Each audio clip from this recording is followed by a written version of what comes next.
こんばんは。おやすみジャパニーズチャンネルのともです。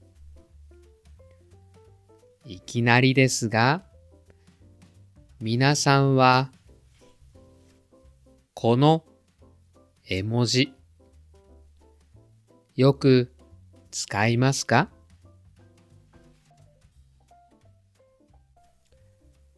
この絵文字は笑っている顔に見えます。でも日本人が使うときはただ笑っているだけではないことがあります。少し困ったとき、少し断りたいとき、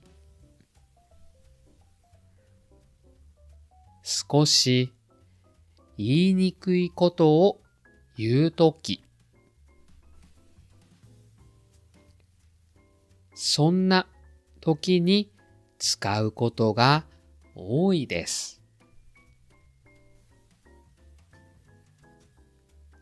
例えば、それはちょっと難しいです。これはできませんに近いです。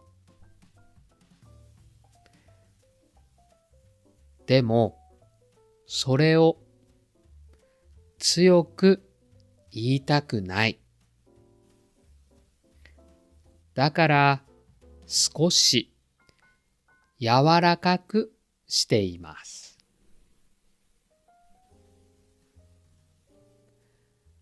他にも、それは少し違うと思います。これは違うと思うという意味です。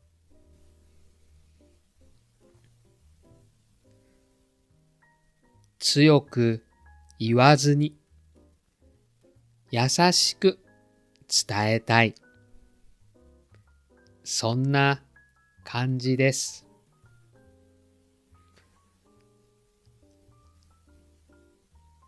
つまり、この絵文字は日本人にとって否定の気持ちを柔らかく見せることがあります。そこで海外の人が日本人にこの絵文字を使ったらどうでしょうか？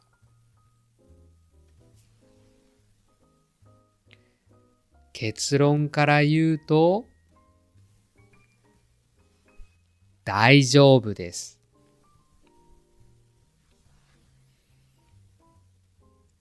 日本人も国によって絵文字の意味が少し違うことを知っているので問題ありません。ただし、初めて話す日本人に何度もこの絵文字を使うと、もしかして嫌なのかなと少し心配されるかもしれません。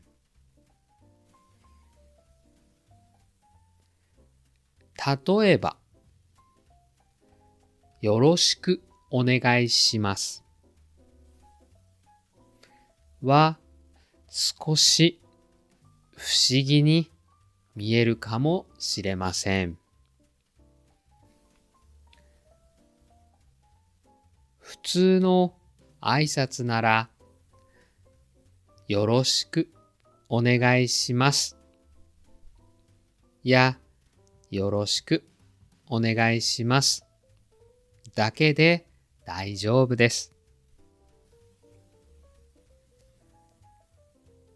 絵文字の感じ方は国によって少し違います。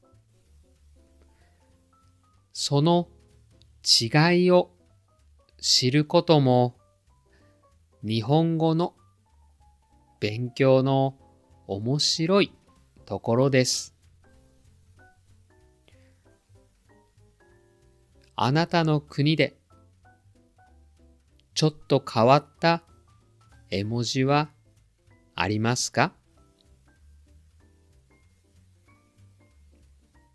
ぜひコメント欄で教えてください。では次は物語でお会いしましょう。おやすみなさい。いい夢を。